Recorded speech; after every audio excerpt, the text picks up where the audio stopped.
Oi, gente, tudo bem? Eu sou a professora Erilene, professora de redação, especialista aí na redação do Enem. A gente está aqui para falar um pouquinho da estrutura, todas as peculiaridades com relação ao Enem, as exigências que cada competência traz aos níveis. Hoje a gente vai iniciar aí com a introdução do texto dissertativo argumentativo.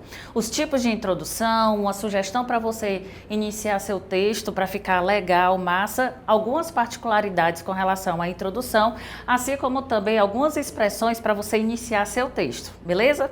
Olha só o que eu trouxe para vocês. A introdução do texto dissertativo argumentativo. Gente, para vocês fazerem um texto, para você escrever, produzir aquele texto, você tem que ser objetivo. Nada de ficar querendo encher linguiça, né? Como a gente fala. Por que você tem que ser objetivo? O corretor, ele não é bobo. O corretor, ele vai estar lendo seu texto para saber se realmente você sabe sobre aquilo que o Enem está trazendo para você. Então, eu trouxe alguns tópicos para vocês. Vamos lá, dar uma olhadinha. Primeiro tópico que eu trouxe para vocês aí sobre a introdução. O tema deve ser apresentado já na primeira frase. O que eu quero falar com isso?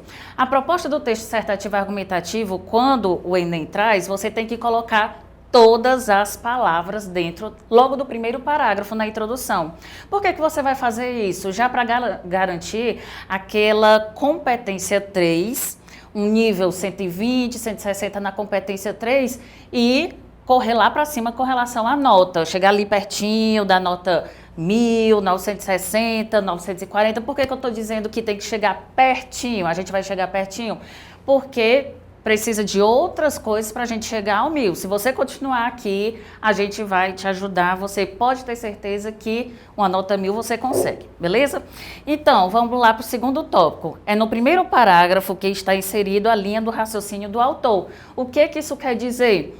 Toda vida que você vai escrever um texto, você tem que ter o seu ponto de vista. Ou você é contra, ou você é a favor. Ah, professora, mas eu fico ali em cima do muro, eu sou contra e sou a favor. Não, desça do muro, ou vá para o lado ou vá para o outro. Por quê? A partir do momento que você fica em cima do muro, você pode se contradizer dentro do seu texto e você pode acabar prejudicando a sua competência 3. Então, tenha certeza daquilo que você está escrevendo, ok? Terceiro tópico aí, o objetivo é convencer o leitor. Galera, preste atenção, convencer o leitor por quê? Você é uma pessoa que está falando sobre o tema.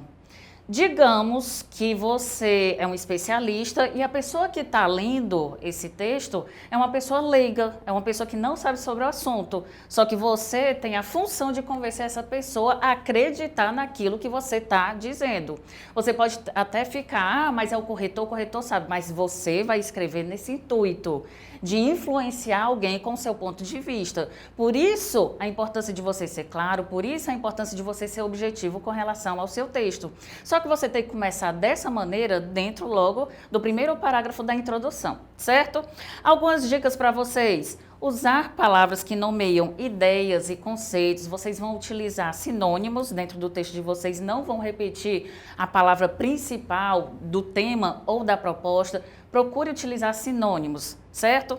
Outra dica, inserir todas as palavras da proposta, que eu já havia falado, encadear ideias. O que significa esse encadeamento de ideias? É a relação que você vai fazer com aquilo que você está expondo, com aquilo que vocês sabem e aquilo que o Enem está pedindo. Como assim?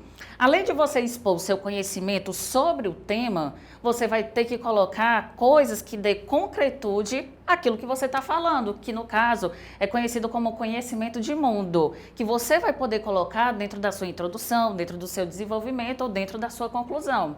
A introdução seria melhor que você colocasse porque já faria com que os olhos do corretor do Enem brilhassem. Poxa, esse candidato sabe escrever, esse candidato sabe o que faz. Então, utiliza isso, utiliza tudo aquilo que você sabe dentro da sua redação. O último tópico é usar operadores operadores argumentativos, perdão.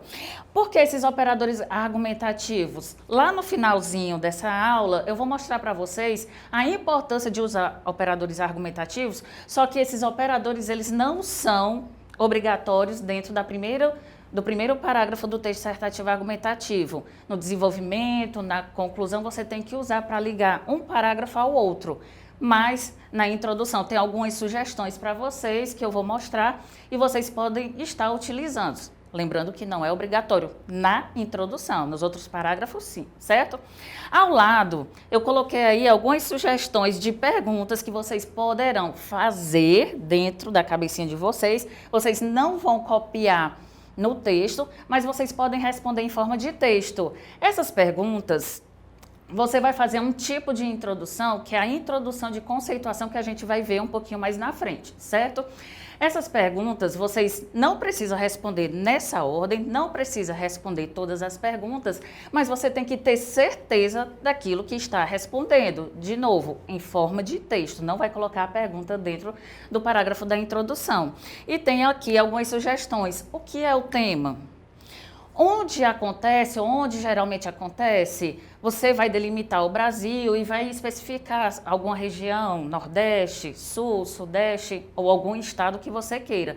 Mas se delimite principalmente na introdução aqui no Brasil. Você pode colocar exemplos de outros países, de outros lugares, mas dentro do desenvolvimento. Na introdução você vai se limitar ao Brasil. Outra perguntinha, com quem acontece? Qual é o público atingido que aquela proposta está dando para você? Qual é? São mulheres, crianças, idosos, homens adultos, pessoas que estão na internet, usuários da internet, como aconteceu no Enem, na proposta do Enem passado. Então, se liguem com relação a esse tipo de público. Além disso, por que e como acontece?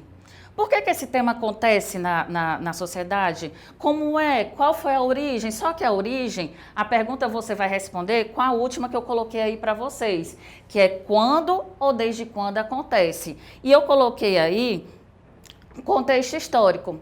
Esse contexto histórico, dentro de uma introdução, também é muito importante. Por quê? A introdução ela precisa ter 5 linhas, no mínimo, para ter um equilíbrio com relação aos outros parágrafos do texto. Você fazendo uma introdução de conceituação, relacionando com uma alusão histórica, com um contexto histórico, pode ter certeza que o corretor vai gostar, o corretor vai ficar, poxa, o cara se garantiu, a moça se garantiu. Então, coloque contexto histórico. Ah, professora, eu não sei sobre contexto histórico, não tenho certeza com relação ao século, não tenho certeza com relação à década. Se você fizer alusão sobre o fato histórico a qual aconteceu, a qual o tema está relacionado, então isso já é o suficiente, já denota uma aptidão com relação ao que você sabe e aquilo que você está contextualizando dentro da sua introdução, certo? Então, vamos lá os tipos de introdução de texto dissertativo argumentativo.